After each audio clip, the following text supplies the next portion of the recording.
reports. Kevin is home sick. For dentist today and got sick after the appointment. Denny is in Rochester, if you weren't aware of that. And I talked to his wife just before the board meeting, and she hadn't heard anything from him yet at about 5:30 or 20 to 6. She was hoping later tonight we would hear something back on him, but it's not his liver. Liver test proved okay, and they're just not sure what it is. So he's where he needs to be for his health concerns. So as soon as we know anything, she said she would try to call me tonight at home after the board meeting. And we'll get some information out to you tomorrow, so we'll know what his status is. And Mike is here if you have any questions about his board reports.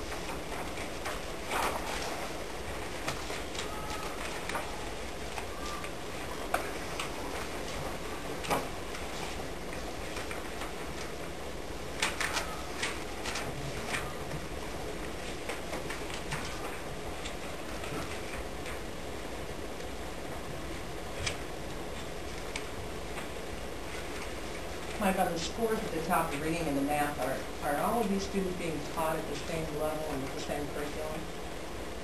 They are.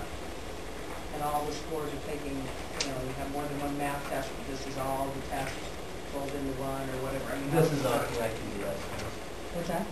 This is off our Iowa Test of Basic Skills. Okay. That's where these scores came from. And they all took the very same test. Yes.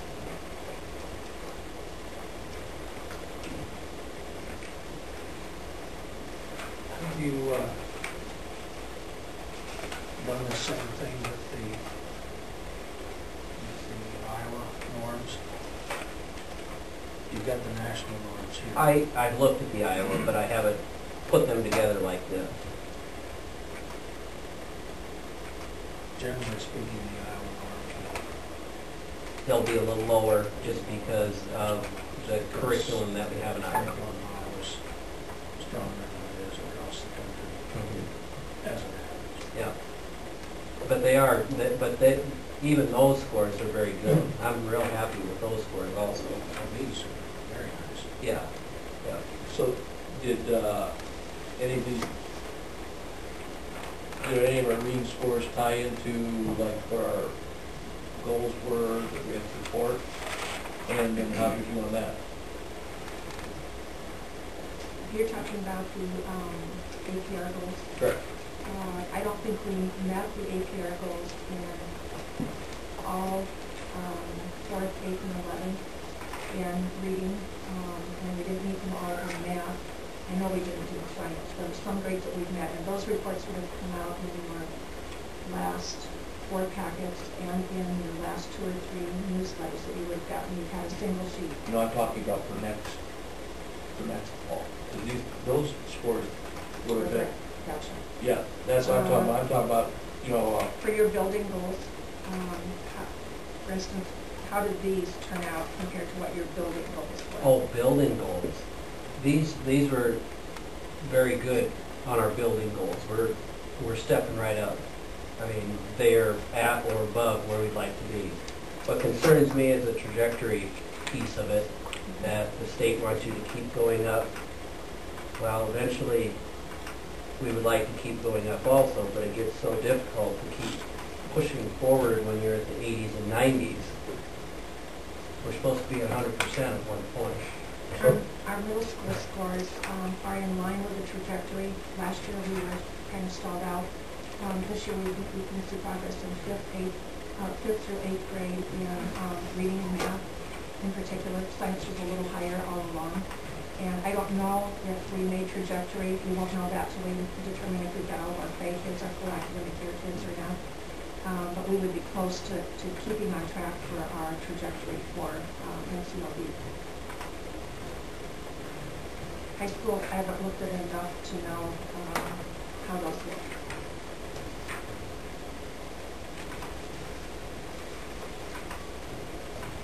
Well, what we see here is encouraging.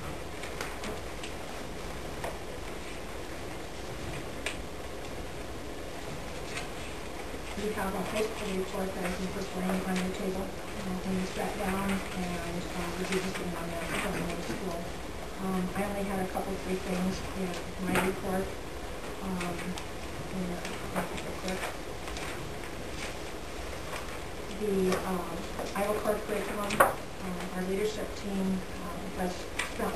really working on the 6 core areas.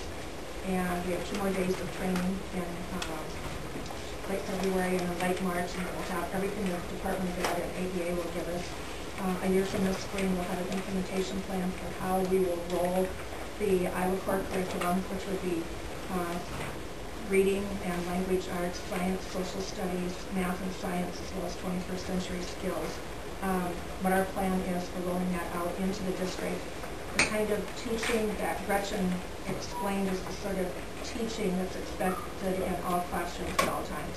That's the level of engagement and the level of effectiveness that is expected with Iowa Core curriculum. I don't think the curriculum will be as different for teachers as the means to implement that curriculum will be, and that will be quite a change for a number of teachers, not just at Kitsap County.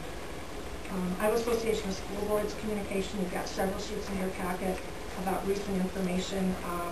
They give us an action line every week and give us updates. So some of that's included in here. Volunteer for track. There is a former coach that's coached at Arweva that talked to us last year. His name is Dave Peterson. And he'll serve as a volunteer coach for girls track, and he does have a correct coaching license. Voluntary preschool grant, you can cross that out. I misspoke. The grants have not been released. We get information about ICM sessions, but there's been no grant release at this point. And the biotech trip is an information trip, and I would like to say publicly to Lisa, to you and your husband, thank you for being the link between Monsanto and Kitsap County kids. We have a group of students that will head to Monsanto, be flown there. For many kids that are going next will be a highlight of the trip, will be flying, I'm sure. So responsibility is for them to get to Omaha, to be flown to St. Louis and spend the day really learning and seeing about biotechnology at the Monsanto plant there. So the link was for Rusty Wisdom. So we thank them for making that communication. And it's a non-school day. Insurance company knows about it, and everything's square with it, so we're good to go. And it happens to be that Friday of parent-teacher conferences, so they won't miss any school, but we'll have a great trip. And I've heard a number of kids wishing that they would have been in biotech class on the CSI middle school team, because this would have been a great time to have been able to participate in that. So, a couple of things that I laid out for you. It's a bad-looking map, I will grant you, but there's a black and white map that we have that came from this map. And it was the best that I could find. It was old Wall Lake Auburn, and that was just showing what the Zone 3 district for our AEA was. And what's really bad about it is I tried to draw the Rockville City, Whitman, and Southern Cal School District on there.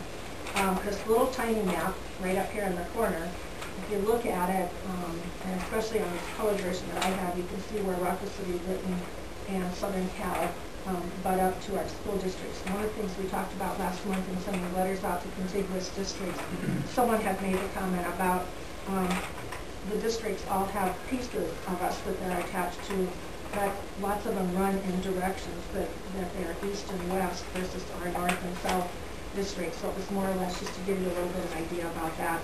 And then the second handout that I laid on the table in front of you was the non-public student count for East Sac County schools. Students from the Sac district that go to Kemper, and there are 16, and I just did a grid so that you can take a look at what grades they're at. From Sac to the Lutheran school at Storm Lake, Concordia Lutheran, and from Wall Lake to Kemper. I didn't put open enrollment out on a sheet, but I will try to get that done for you for the next board meeting, so you can see the schools that actually live in our districts but leave the district every day to go to school somewhere else. So.